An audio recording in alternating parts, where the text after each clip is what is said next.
저번 시간에도 동일한 말씀을 가지고 특별히 1절의 말씀을 가지고 하나님께서 왜 엘리야를 선택하셔서 귀하게 사용하셨는가, 또 엘리야가 가지고 있는 그 신앙의 모습이 어떠했길래 하나님께서 쓰시기에 좋았을까에 대해서 한번 살펴봤습니다. 하나님께서 엘리야를 사용하신 이유는 어디에 있을까요? 엘리야가 하나님의 마음에 들었기 때문에, 그렇죠, 합했기 때문에 하나님께서 엘리야를 들어서 사용했습니다.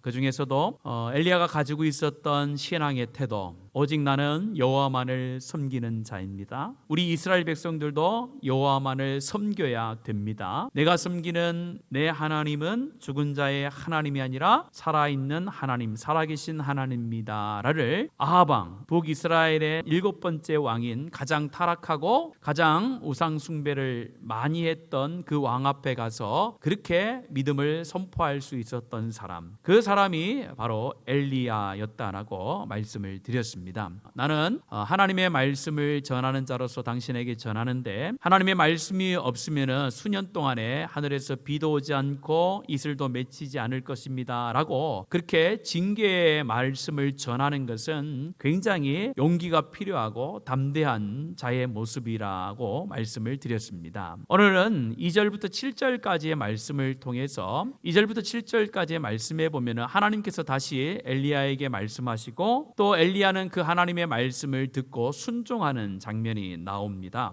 오늘 2절부터 7절 말씀 중에서 2절부터 4절 말씀에 보면 이렇게 말씀합니다. 너는 요단 앞 그리 시냇가로 가서 그곳에 머물러 있으라. 그곳에서 그 시냇물을 마시고 또 내가 까마귀들을 통해서 거기서 너를 먹이게 할 것이다 라고 이렇게 말씀을 합니다. 그 말씀을 듣고 엘리야 선지자는 그리 시냇가에 갑니다. 그리 시냇가에 갔을 때에 시내가 있었고 그곳에서 까마귀들을 통하여 아침 저녁으로 떡과 고기를 먹음을 통해서 생존을 할 수가 있었습니다. 오늘 거기까지의 말씀이 오늘 7절까지의 말씀인데, 오늘 이 말씀을 보면서 엘리야가 이 하나님의 말씀을 담대히 선포한 이후에 또 하나님께서 이런 삶이 있었기 때문에 그를 끝까지 사용할 수가 있었는데요. 첫 번째 우리가 한번 살펴보고 싶은 것은 엘리야는 하나님이 명하시는 곳에 머무를 수 있는, 머무는 그런 순종의 모습이 있었다는 것을 발견하게 됩니다. 우리가 읽었지만 3절과 5절 말씀을 같이 한번 더 읽어봤으면 좋겠는데요. 3절입니다. 함께 읽어볼까요? 시작. 너는 여기서 떠나 동쪽으로 가서 요단 앞 그리 시냇가에 숨고, 5절도 같이 읽습니다. 그가 여호와의 말씀과 같이 하여 곧 가서 요단 앞 그리 시냇가에 머물매. 이 3절과 5절의 말씀은 하나님께서 엘리야에게 다시 한번 말씀하신 것과 그 엘리야가 하나님의 말씀에 순종하는 모습이 나오는데요. 이 말씀에 보면은 유독 계속해서 반복되어지는 그런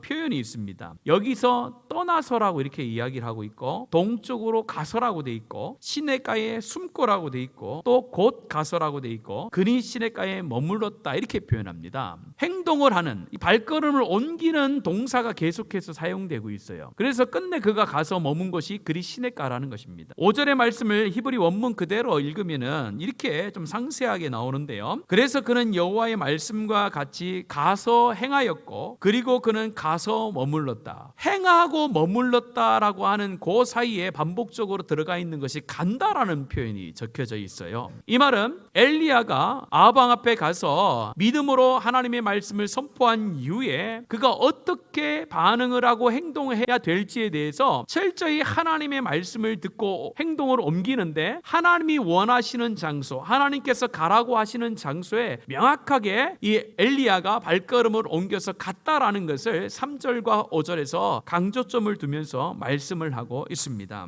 하나님의 사람은 항상 하나님이 명하신 곳에 있어야 되고, 하나님께서 가라고 하실 때 가야 되고, 멈추라고 할 때 멈춰 서야 됩니다. 이것은 하나님께서 하나님의 사람들을 사용하실 때에 반드시 검증을 거치는 하나의 단계입니다. 아브라함도 창세기 12장 4절의 말씀에 보면은 이에 아브라함이 여호와의 말씀을 따라갔다라고 이렇게 표현을 합니다. 여호와의 말씀을 따라서 갔다라는 거예요. 그런데 따라서 갔는데 히브리서 11장의 8절의 말씀에 보면은 그 갔다라고 하는 표현 앞에 수식하는 한 구절 더 있는데요. 같이 한번 11장 8절을 읽겠습니다. 시작. 믿음으로 아브라함은 부르심을 받았을 때에 순종하여 장래의 유업으로 받을 땅에 나아갈새 갈 바를 알지 못하고 나아가 나아갔으며. 아브라함을 하나님께서 부르실 때에 아브라함이 발걸음을 옮기는데 어떻게 옮긴다고요? 갈 바를 알지 못하고 떠났다라고 표현을 하고 있습니다. 굉장히 두려운 것이죠. 내가 이 고향 집을 떠나서 어디론가 가는데 내가 가야 될 목적지와 내가 가야 될 방향이 정해지지 않고 떠난다라는 것은 자신의 가족의 생명을 그냥 무방비 상태로 놓아두는 것과 똑같습니다. 그런데 하나님께서는 이 믿음장 히브리서 11장의 말씀을 적으면서 아브라함을 들어 말씀하기를 아브라함이 믿음이 있었는데 그 믿음은 어떤 믿음이었냐라고 할 때에 갈 바를 알지 못하고 떠날 수 있는 그 믿음이었다. 하나님께서 가라고 하시면 갈 수 있는 믿음이었다라고 말씀을 합니다. 또 우리가 이스라엘 백성들이 출애굽한 이후에 광야 길을 걷고 가나안 땅에 들어갑니다. 계속해서 우리가 반복적으로 설교를 들을 때마다 이스라엘 백성들이 광야 길을 간다는 것은 하나님께서 구원받은 백성들이 이 땅에 살아가는 삶의 모습이라고 말씀을 드리고 있습니다. 이스라엘 백성들이 광야 길을 걸어갈 때에 길이 없는 곳이 광야입니다. 길이 없는 광야 길을 걸어갈 때에 누구의 발걸음을 따라서 누구의 명령을 따라서 한 걸음 한 걸음 옮겨갑니까? 하나님의 말씀을 따라서 옮겨가는데 하나님의 말씀이 어디에 나옵니까? 바로 언약궤 위에 성막 위에 하나님의 구름이 머물러 있을 때는 멈추라는 하나님의 말씀이었고 구름이 떠올라서 진행할 때는 하나님께서 이제 너의 자리를 들고 일어서서 발걸음을 옮기라는 하나님의 말씀이었어요. 그리고 구름이 머물러서 며칠 동안 머무르든지 움직이지 않으면 그곳에서 머물러서 살라고 한 하나님의 말씀이셨어요. 이스라엘 백성들이 광야 길이 없는 그 광야길을 걸어갈 때에 이스라엘 백성들이 항상 신경 쓰고 조심했던 것은 내가 언제 떠나야 되는가, 언제 멈춰야 되는가, 어디에서 머물러 살아야 되는가에 대해서 늘 관심을 가지고 그들이 광야길을 걸어갔다라는 것을 말씀합니다. 이것은 우리의 인생 가운데 적용을 해보자면은 우리의 인생 가운데도 똑같다는 거예요. 하나님께서 지금 눈에 보이는 구름 기둥으로 우리와 함께함을 통해서 하나님께서 일어서고 앉고 가고 서는 것을 말씀하지는 않지만은 이제 모세를 통하여서 실제적으로 임재적으로 보였던 그 하나님의 임재의 상징이 여호수아를 통하여 말씀으로 이제는 대체되는 거예요. 여호수아 이후부터는 하나님께서 그렇게 역사한 것이 아니라 하나님의 실제 말씀을 통해서 그가 말씀하시는 것을 듣게 하셨고 행동하게 하셨습니다. 그것이 지금까지 우리 가운데 내려오고 있는데 오늘 우리 이 시대를 살아가는 우리도 이 정형화된 하나님의 기록된 이 말씀이 가라고 하면 가고 멈추라 하면 멈추고 서라고 하면 서서 그곳에 머무를 수 있는 그런 신앙의 태도가 있어야 하나님께서 사용하시기에 하나님께서 사명자로 부른 자의 본 모습, 바른 모습이라고 말씀을 드릴 수가 있습니다. 오늘 이 말씀을 통해서 우리 가운데 질문을 던져봐야 됩니다. 과연 지금 내가 머물러 있는 곳이 하나님이 원하시는 장소고 하나님의 말씀이 머물러 한 장소고 하나님의 시선이 머무르는 장소인가를 늘 고민을 해야 된다는 거예요. 내가 하루하루를 살아가면서 어느 사람을 만나고 어느 공간 가운데 있고 어떤 말을 하고 행동할 때마다 항상 우리의 마음속에 기준으로 있어야 될 것은 과연 이것이 하나님께서 하라고 하신 것인가, 하나님께서 이것을 혹시 멈추라고 하는 것인가 아닌가 살펴봐야 되고 내가 있는 이 장소가 하나님이 기뻐하시는 장소인가, 하나님이 원해서 있는 곳인가, 하나님이 말씀이 있으라고 하신 곳인가를 자꾸 계속해서 자신을 점검해 봐야 된다라는 겁니다. 그렇지 않으면 우리가 순간순간 하나님의 시선이 아닌 다른 곳에 있을 수 있고 하나님의 뜻이 머물지 않는 다른 곳에 우리가 있을 수 있다라는 것을 말씀을 하고 있습니다. 오늘 이 말씀을 통해서 하나님께서 가장 귀하고 또 하나님께서 기뻐하시는 그 장소 가운데 우리가 항상 머물러 있도록 애를 쓰고 순종하는 모습이 있기를 간절히 원합니다. 하나님께서는요 시편의 말씀에 이렇게 말씀합니다. 시편 119편 105절 같이 한번 읽어볼까요? 시작. 주의 말씀은 등이 되고 내 길에, 그렇죠. 우리가 이 말씀을 왜 반복적으로 또 귀하게 여기고 자주 듣습니까? 중요하기 때문에 그래요. 우리가 한 번도 살아가 보지 않는 깜깜한 인생, 일생이라는 것을 살아갑니다. 일생이라는 것, 한 번도 가지 않은 인생의 길을 갈 때에 가장 중요한 것은 내가 어디로 가는가, 어디에 머물러나가 굉장히 중요한데 세상에 사는 사람들은 하나님의 말씀이 없는 사람은 자기가 가고 싶은 데를 가요. 자기가 계획한 대로 가요. 그러나 그 길은 항상 어려움과 힘듦과 고난의 연속이고 영원한 생명이 없는 길이에요. 근데 오늘 말씀에서 주의 말씀이 내 발의 빛과 내 발의 등이 된다라는 것은 믿는 우리는 다르다는 거예요. 믿는 우리는 내가 원하는 곳에 내가 가고 서는 것이 아니라 하나님의 말씀이 가라는 곳에 내가 가고 멈추라는 곳에 내가 멈춰야 된다는 것을 말씀하고 있습니다. 오늘 저희 여러분이 오늘 이 엘리야와 같이 오늘 시편에 있는 이 말씀처럼 하나님의 말씀이 내 발에 등과 빛이 되기 때문에 하나님의 말씀이 멈추는 그 자리에 내가 멈출 수 있고 하나님께서 가라고 하실 때에 갈 수 있는 그런 순종의 행동의 삶, 순종의 모습이 저와 여러분 가운데 넘쳐나기를 간절히 원합니다. 여러분 자신을 위해서 기도할 때 이렇게 기도해야 돼요. 하나님, 내 삶이 내 손 안에 있는 것이 아니라 하나님 손에서 이루어지는 삶을 살기를 원합니다. 하나님 인도함 받기를 원합니다. 그렇게 기도할 필요가 있습니다. 또한 여러분 자신뿐만 아니라 여러분 자녀들을 위해서도 그렇게 기도해야 돼요. 부모로서 자녀를 키우는 건 굉장히 중요합니다. 근데 부모가 자녀를 잘 키운다라고 하는 것이 자녀를 볼 때마다 내가 잘 키우고 있는 것인가 그렇지 못한가에 대해서 늘 고민하게 되고 의심을 품게 되잖아요. 그럴 때는요, 우리의 자녀를 누구한테 맡겨야 될까요? 그렇죠, 하나님에 맡겨야 돼요. 내가 가고 서게 하는 것이 아니라 우리 자녀들의 삶을 누가 가고 서게 만들어야 됩니까? 하나님께서 가고 서게 하는 그런 아이들로 세워갈 수 있도록 부모가 기도해야 되고, 그런 삶을 먼저 우리 자녀들 가운데 보여줘야 됩니다. 우리 부모가 정말로 하나님의 뜻에 따라서 가고 서고 멈추고 생활하는 것이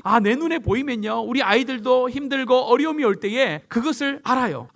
이런 문제가 있을 때에 우리 부모님들이 이렇게 해결했구나, 하나님의 명령을 따라 이렇게 움직였구나, 그것을 우리가 아이들이 알고 그것대로 살아가는 아이들이 될 수 있다라는 거예요. 그것을 가르치는 것과 보여주는 저와 여러분들이 되기를 간절히 소원합니다. 그것이 바로 하나님이 원하는 삶이라는 거예요. 우리가 자주 부르는 찬송이 우리 믿음의 고백이 되었으면 좋겠는데요, 우리 가스펠 말씀 중에 주님 말씀하시면이라는 찬양이 있잖아요. 우리가 한번 그것을 가사를 한번 같이 한번 천천히 한번 믿음으로 한번 고백하면서 한번 읽어봤으면 좋겠습니다. 여러분 가사를 한번 보시면서 같이 한번 할까요? 주님 말씀하시면 내가 나아가리, 주님 뜻이 아니면 내가 멈춰서리라. 나의 가고 서는 거 주님 뜻에 있으니 오 주님 나를 이끌어 주십시오. 뜻하신 그곳에 나 있기 원합니다. 이끄시는 대로 순종하며 살리니 연약한 내 영혼 통하여 일하소서. 주님 나라와 그 뜻을 위하여 오 주님 나를 이끄소서. 얼마나 믿음의 고백이에요. 하나님이 말씀하실 때 정말로 내가 나아가고 하나님의 뜻이 아니면은 내가 가감히 멈춰설 수 있는 용기,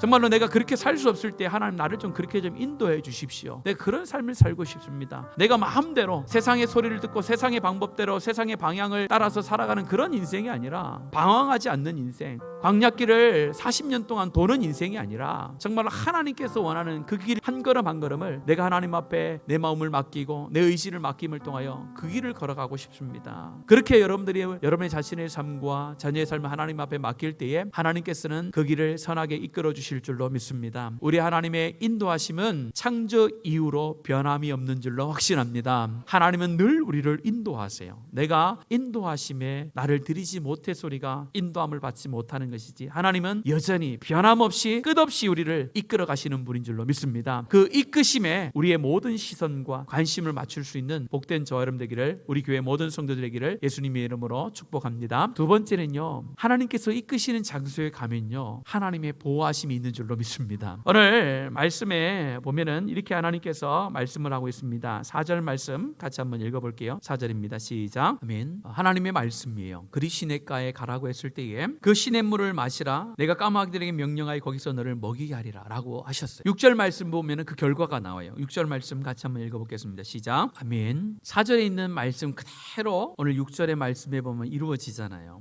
그 시냇물을 마시고 내가 까마귀들을 통하여서 너를 거기서 먹이게 하겠다라고 약속하셨는데, 실제로 그리 시냇가에 있을 때에 시냇물을 먹고 까마귀들을 통하여 아침 저녁마다 떡과 고기를 먹음을 통하여 엘리야가 그곳에서 지낼 수가 있었습니다. 그런데 오늘 제가 제목으로 잡았던 거기서 너를 먹이게 하리라, 거기서 너를 먹이게 하리라 할 때에 이 너를 먹인다라는 이 표현이 구약성경에 보면 여러 가지로 표현되어 있거든요. 그 표현의 내용을 보면은 단순히 기계적인 어떤 생존을 위해서만 너에게 필요한 것을 주겠다, 그게 아니에요. 그게 아니라 4절의 말씀 거기서 너를 먹이게 하리라는 뜻은 뭐냐면요, 첫 번째는 부모가 자녀를 기르듯이 내가 도와주겠다라는, 부모가 누구를요? 자녀를 기르듯이 그렇게 도와주겠다는 거예요. 그냥 생존만을 위해서 내가 너에게 그냥 먹을 걸 그냥 주고 끝나는 것이 아니라 정말로 자녀가 사랑으로 우리 자녀들이 잘 크기를 바라는 마음으로 그렇게 기르듯이 내가 너를 채우고 공급하겠다라고 말씀하시고, 또한 창세기에 또 보면요 부모를 복양한다라는 표현을 또 써요. 그러니까 자녀가 부모를 복양할 때 어떻게 합니까? 단순히 먹을 것만 드리는 게 아니잖아요. 정말로 사랑과 존경함으로 부모를 복양하잖아요. 그렇게 한다라는 거예요. 또한 조금 더 나가서 잠언에 있는 말씀과 아모스에 있는 말씀에 보면은 극복 극복하게 하신다, 견디게 할 때라도 내가 너를 먹이겠다라는 표현을 써요. 이 말은 무엇입니까? 사람의 필요와 어려움들을 내가 너에게 줌을 통해서 그 어려운 상황에서 내가 이겨나가게 하고 내가 너를 극복하게 하게 하겠다라는 하나님의 약속이 있는 말씀이 오늘 이 거기서 너를 먹이겠다는 표현에 다 들어가 있습니다. 엘리야 선지자가 그리 시내가에 하나님의 명령을 따라 머물러 있을 때에 하나님께서는요 굉장히 구체적으로 공급하시는 것을 말씀하고 있습니다.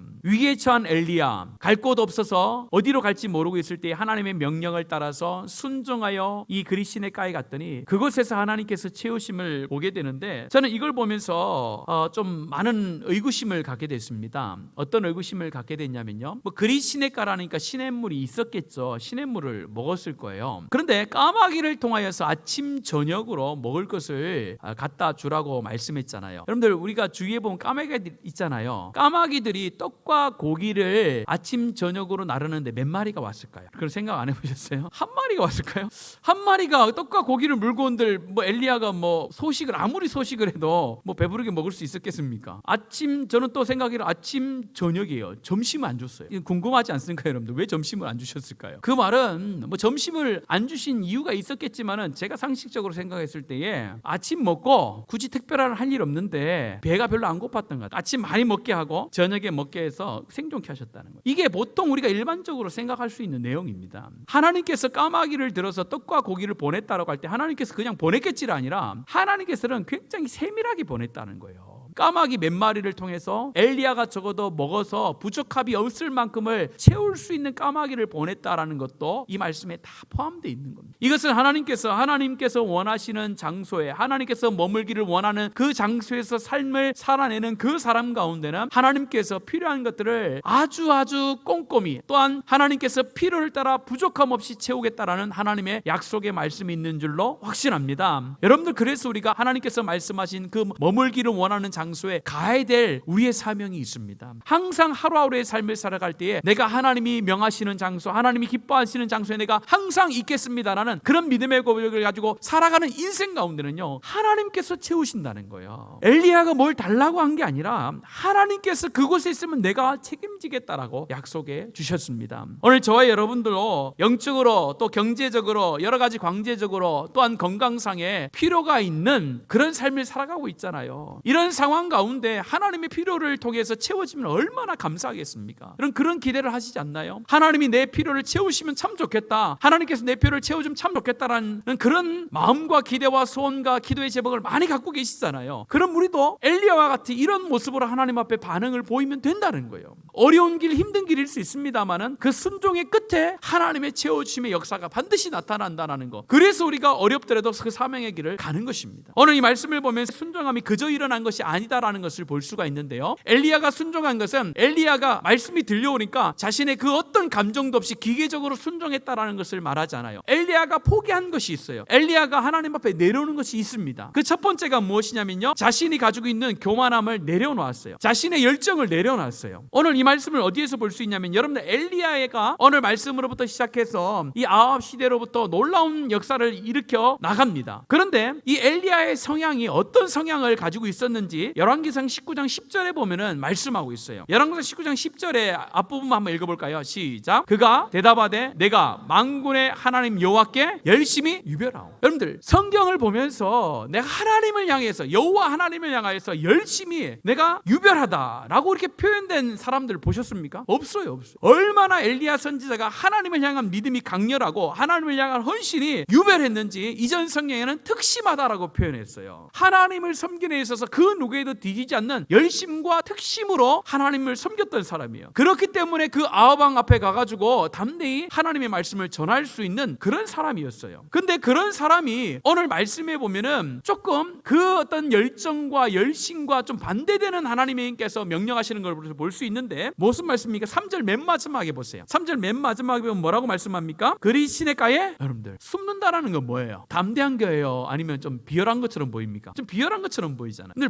모세라는 사람도 여러분들 바로왕 앞에 가가지고 애굽의 그 큰 바로왕 앞에 가서 하나님의 징계의 말씀을 선포해요. 근데 모세는 40년 동안에 광야에 있으면서 아무것도 나는 못합니다라고 그렇게 했던 사람이잖아요. 하나님께서 부르실 때 안 돼요 안 돼요 안 돼요 이렇게 얘기했잖아요. 그런데 그가 하나님의 명령을 받고 애굽의 왕 바로 앞에 갔을 때에 10가지 재앙을 선포합니다. 선포했을 때에 어디 성경에도 모세가 애굽의 왕 바로를 피해서 숨었다라는 내용이 안 나와요. 안 나온단 말이에요. 오늘 엘리야가 열심히 특별한 사람이었는데 왜 엘리야는 숨으라고 하셨을까? 그 이유가 있다라는 거예요. 숨으라고 했는데요, 여러분들 숨는다라는 표현을 쓸 때에 엘리야가 그렇게 쉽게 그리시네가에 숨는 것은 자신의 성향상 좀 어려운 사건이었습니다. 왜냐면요, 내 말이 없으면 수년 내에 비도 오지 않고 이슬도 맺히지 않는다라고 말씀을 드렸잖아요. 자, 그러면 그것이 곧 증명이 된단 말이에요. 자, 엘리야의 성향상 도망가지 않고 딱 서 있어서 봐라, 내일 아침까지 한번 보자. 내일 아침에 봐, 이슬 안 내렸지? 너가 믿는 바알과 아세라는 아무것도 아니야. 내가 믿는 신은 진짜 신이야. 이렇게 이야기하면서 거짓 선지자들 너희들 다 잘못된 거야. 내가 진짜야. 이렇게 얘기할 수 있는 충분한 그 자기의 성향을 가진 사람이 엘리야의 성향이에요. 그래서 하나님께서는 이 엘리야가 자기가 가지고 있는 열심이 특심한 것을 내려놓기를 원하셨어요. 왜냐면요, 그 열심의 특심이 하나님의 일을 망칠 수가 있었거든요. 그래서 우리가 열심도 있어야 되지만은 그 열심보다 더 앞서는 것은요, 하나님의 말씀인 줄로 믿습니다. 아무리 열심이 많아도 하나님의 뜻에, 하나님의 말씀에 순복하지 않는 열심은 도리어 하나님의 나라에 어려움을 줄 수가 있다라는 거예요. 그래서 하나님께서는 이 엘리야가 앞으로 사용되어지는 데 있어서 이것을 좀 내려놓기를 원했어요. 네가 하는 것이 아니라 내가 하는 것이다라는 것을 가르쳐주기 위해서 내려놓고 낮아지게 했던 사건이 바로 이 사건입니다. 오늘 저와 여러분도 교회에 오게 되어지고 예수님을 만나게 되어진 과정을 보면요, 잘 나갈 때, 내 삶 가운데 어려움이 있을 때 하나님을 만나셨나요? 아니면 내 삶이 어렵고 힘들 때에 우리 하나님을 만나셨나요? 어렵고 힘들 때 하나님을 만났잖아요. 왜 그럴까요? 인간의 본성이 그렇다는 거예요. 인생의 본성은 낮아지지 않고는요, 그 어떤 신을 찾지 않아요. 자신의 삶의 생사의 기로에 서지 않고는요, 절제절명의 순간이 오지 않고는 전능하신 신을 찾지 않는 것이 인생이에요. 오늘 하나님께서는 오늘 이 엘리야를 통해서 우리 가운데 말씀하고 있어요. 너희들 가운데 하나님 앞에 내세울 것이 있느냐? 그걸 다 내려놓는 거예요. 어디에 내려놓는 거예요? 십자가 밑에 다 내려놓으라는 거예요. 다 내려놓았을 때에 네가 진짜 하나님의 사용함을 받고 온전히 순종할 수 있다라는 거예요. 여러분의 삶 가운데 여러분 높아져 있던 것들을 다 내려놓으셔야 되고, 말씀 앞에서는 나의 감정과 자존심도 다 내려놔야 돼요. 그걸 내려놓지 않으면요, 우리가 순종의 길을 갈 수가 없어요. 순종의 길은 내 것이 살아있으면 절대로 가지 못해요. 하나님은 우리를 잘 아셔서 그것을 내려놓으라고 늘 내가 가장 어려운 것을 늘 말씀하세요. 그래서 말씀을 들을 때마다 참 어렵다,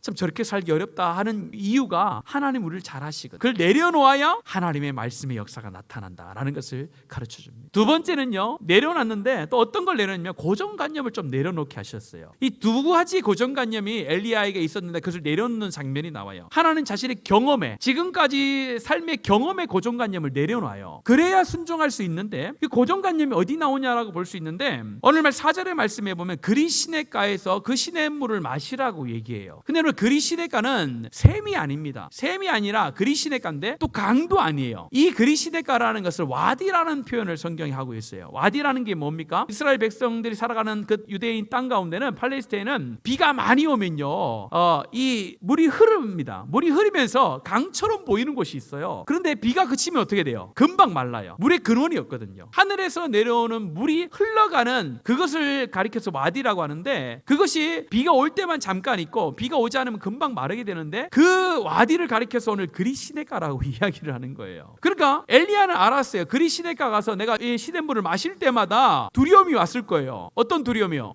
이 시내는, 이 물은 곧 마를 텐데, 곧 마를 텐데. 그런 자신의 경험이 있었다는 거예요. 그 경험이 있었기 때문에 그 경험으로 인해서 엘리야는 두려움이 올 수 있었는데 그 고정관념을 버려버렸어요. 하나님께서 책임지실 거야 라는 그런 믿음이 앞섰지, 하나님께서 이곳에서 마시라고 했으니까 마시게 하실 거라는 그 믿음이 앞섰지 경험을 앞세우지 않았다라는. 경험은 우리가 살아가는 데서 좋은 안내자가 됩니다. 인생에 있어서 경험을 먼저 했다라는 것은 좋은 거예요. 그래서 그 좋은 경험을 가지고 인생을 실수 없이 살아갈 수 있습니다. 그런데 반대로 이야기하면요, 그 경험이 도리어 우리 가운데 두려움을 줄 때가 참 많아요. 많아요. 경험했기 때문에 두려워하는 경우가 많다는. 경험하지 않은 것은 내가 도전하고 하나님의 말씀을 순종할 수 있는데, 그렇게 한번 해서 내가 실패를 한 게 있으면 하나님 말씀이 들려면은 안 된다라고 이미 결정을 짓는 것이 우리의 경험이라는 거예요. 그래서 교회 일을 하고 하나님의 일을 할 때 경험이 앞서면요, 하나님의 뜻에 순종하지 못할 때가 너무나도 많아요. 인간의 경험은 인간의 부족함으로 나오는 실패와 좌절을 경험하게 하지만은 그 경험이 하나님의 말씀을 뛰어넘을 수는 없어요. 근데 우리가 교회 일을 하고 하나님의 일을 하다 보면은 이 경험이 앞서서 하나님의 뜻을 알아차리지 못하고 하나님이 기뻐하시는 일에 우리가 순종하지 못할 때가 참 많아요. 제가 우리 교회에 와서 얼마 되지 않아서 어린이 주일인가였어요. 그래서 제가 이제 교회에 있다가 그 초등부실을 갔더니 제가 제일 싫어하는 게 초등부실에 있더라고요. 뭔지 아십니까? 풍선이에요. 풍선. 저는 풍선을 무서워하거든요. 왜 무서워하는지 아십니까? 어릴 때 제가 풍선을 불다가 풍선이 목에 걸린 적이 있어요. 그래서 풍선을 굉장히 무서워해요. 그래서 풍선 곁엔 잘 안 가. 근데 그 풍선을 계속 불고 계시더라고요. 왜요? 풍선은 무서운 게 아니잖아요. 저는 경험을 했잖아요. 풍선에 안 좋은 기억이 있다 보니까 그것을 트라우마라고 하잖아요. 경험이라는 것이 좋은 것이지만은 그 경험 때문에 하나님의 말씀에 순종하지 못할 때가 있다라는 거예요. 우리가 살아가는 데 있어서 경험이라는 것이 중요하지만은 하나님의 말씀과 충돌이 될 때는 그 경험을 내려놓을 수 있는 저와 여러분 되기를 원합니다. 또한 전통의 고정관념도 내려놔요. 전통의 고정관념이 어디 있냐면요, 4절에 또 보면 나와요. 이 엘리야를 먹이는데 시냇가에서 시냇물을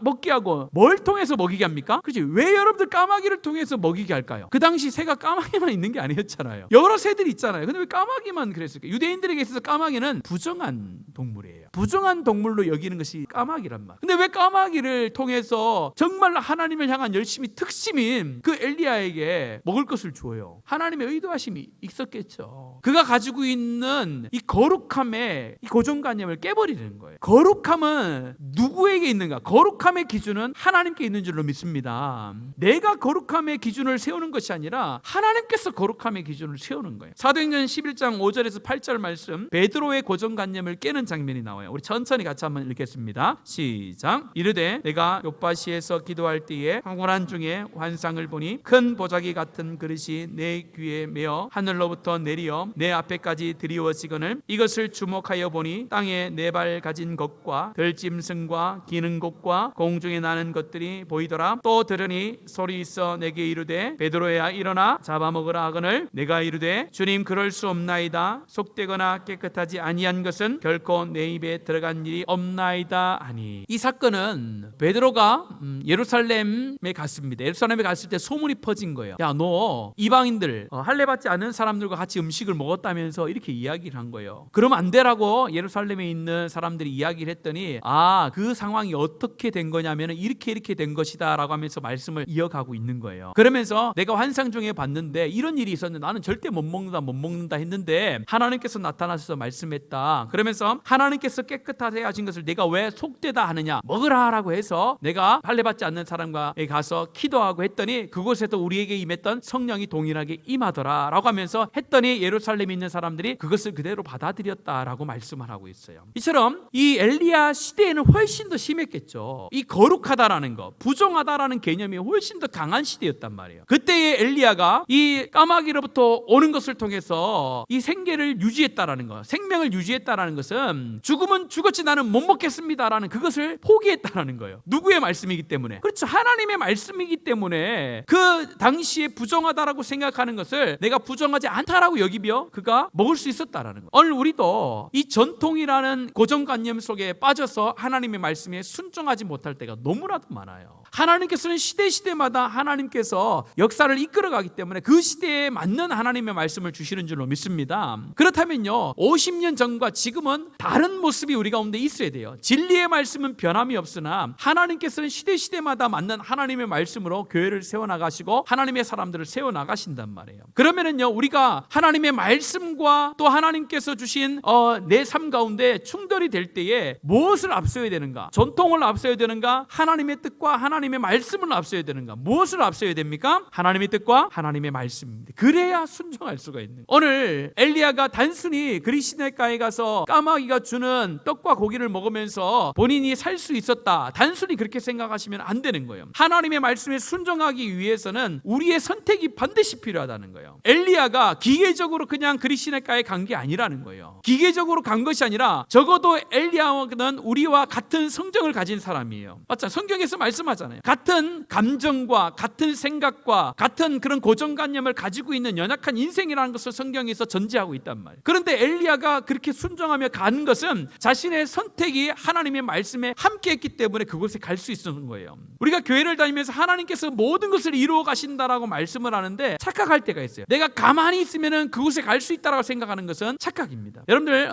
백화점에 가면 에스컬레이터라는 게 있잖아요. 딱 타고 있으면 내가 움직이지 않아도 어디까지 올려줘요. 위치까지 올려주잖아요. 또 여러분 공항 같은 데 가거나 이 큰 어떤 센터에 가면은 가만히 있으면은 무빙 워크가 있잖아요. 가만히 있으면 어때요? 사람들은 막 이렇게 발걸음을 가는데 자기는 가만히 있어도 가잖아요. 그렇게 하나님의 뜻을 생각하는 사람들이 있어요. 결코 아니에요, 여러분. 하나님께서는 에스컬레이터는 내가 가만히 있으면 저 위로 올려주는 분이 절대로 아니에요. 내가 계단을 한 계단 한 계단 순종함을 통해서 올라가야 돼요. 무빙 워크같이 가만히 있으면 저쪽으로 가는 게 아니라 내가 발걸음을 옮겨서 그 길을 가야 되는 거예요. 그래야 하나님의 역사를 경험할 수 있는 것이지, 가만히 있는데 하나님께서 모든 것을 주는 것은요, 그런 미신이라는 거예요. 하나님은 살아계시고 우리 가운데 많은 것을 요구하시는 분이에요. 왜 요구하십니까? 우리의 삶을 어렵게 하려고 요구하시는 게 아니라 그 요구의 끝에 뭐가 있는 거예요? 하나님의 영광과 하나님의 도우심과 하나님의 역사와 하나님의 기적이 있기 때문에 너희들이 발걸음을 옮기라라고 말씀을 하고 있는 줄로 믿습니다. 오늘 우리 모든 성도들이 오늘 이 말씀을 통해서 엘리야가 하나님의 말씀을 듣고 그 말씀대로 하나님 머물라고 한 그곳에 발걸음을 옮겨서 머물렀고, 그 머무르는 과정 속에 자신의 것들을 조금 내려놓고 하나님의 말씀에 순종함으로 그 도우심을 받았다는 것을 기억하면서, 하나님 우리도 하나님의 말씀에 순종하며 발걸음을 옮기겠습니다. 하나님이 기뻐하시는 곳에 내가 머물겠습니다. 하나님께서 가라고 하면 가겠습니다. 하나님께서 멈추라면 내가 멈추겠습니다. 하나님께서 머무는 곳에, 말씀이 머무는 곳에, 하나님의 시선이 멈추는 그곳에 내 시선과 내 발걸음을 하나님 항상 두겠습니다. 하나님 나를 이끌어 주십시오. 그렇게 기도하며 나가는 은혜가 있기를 원합니다. 그럴 때 하나님께서 성령을 통하여 우리의 의지를 세우시고 우리의 마음을 새롭게 하시고 우리 가운데 소망을 주셔서 그 길로 걸어갈 수 있는 저와 여러분들로 세워나가실 줄로 확신합니다. 그 길에는요, 하나님의 도우심이 있는 줄로 믿습니다. 우리 모든 성도들 이런 하나님의 도우심을 받아 누리는 복된 성도들 되기를 예수님의 이름으로 간절히 축복합니다. 그 길 모두가 갔으면 좋겠어요. 오늘 특별히 이 자리에 오신 분들은 이미 하나님의 도우심의 손길이 미치고 있는 줄로 믿습니다. 하나님께서 가장 시선이 머무는 곳은 어디일까요? 바로 예배의 자리인 줄로 믿습니다. 예배의 자리 가운데 하나님의 시선이 가장 집중적으로 쏠려져 있어요. 오늘 이 예배 자리는 그 누구와도 그 어떤 것과도 바꿀 수 없는 귀하고 복된 자리인 줄로 믿습니다. 그래서 예배 가운데 오신 분들은요, 기대하세요. 하나님께서 무엇으로 나를 채울 것인가? 참 이번 한 주는 하나님께서 어떤 걸로 나를 채우실 거를 기대하길 바랍니다. 그런 마음을 가지고 예배에 참여하세요. 그러면 하나님께서 채우심의 역사를 주십니다. 또 여러분 자녀들을 위해서도 기대하세요. 우리가 인간의 눈으로 보면요, 여러분들 자녀를 볼 때 기대가 됩니까? 낙심이 큽니까?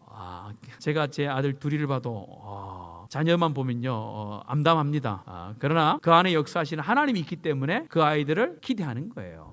뭐 능력이 많아서 공부를 잘해서 우리가 그 아이들을 기대합니까? 아니잖아요. 여러분 그 아이들 마음속에 하나님의 인도하심과 하나님의 섭리가 반드시 있습니다. 그걸 보고 기대하시는 거예요. 우리 아이가 정말 믿음으로 살면은 하나님 지금은 부족해도 우리 하나님께서 이 아이들이 갈 길을 인도하시고 그 갈 길 끝에 하나님의 놀라운 것을 채우시겠다는 그 약속을 붙들고 우리 아이들을 기대하며 가르치며 양육하는 거 아니겠습니까? 그럼 또 우리 교회에 대해서 기대하시고 소망하시기를 바랍니다. 우리 교회가 하나님이 머물라는 곳에 머물고 가라는 곳에 가고 멈추라는 곳에 멈추는 교회가 되면요, 하나님께서 채우심의 역사가 있는 줄로 믿습니다. 우리가 뭔가를 해서가 아니라 우리가 하나님의 뜻에 순복할 때에 하나님의 역사가 그곳에서부터 시작되는 줄로 확신합니다.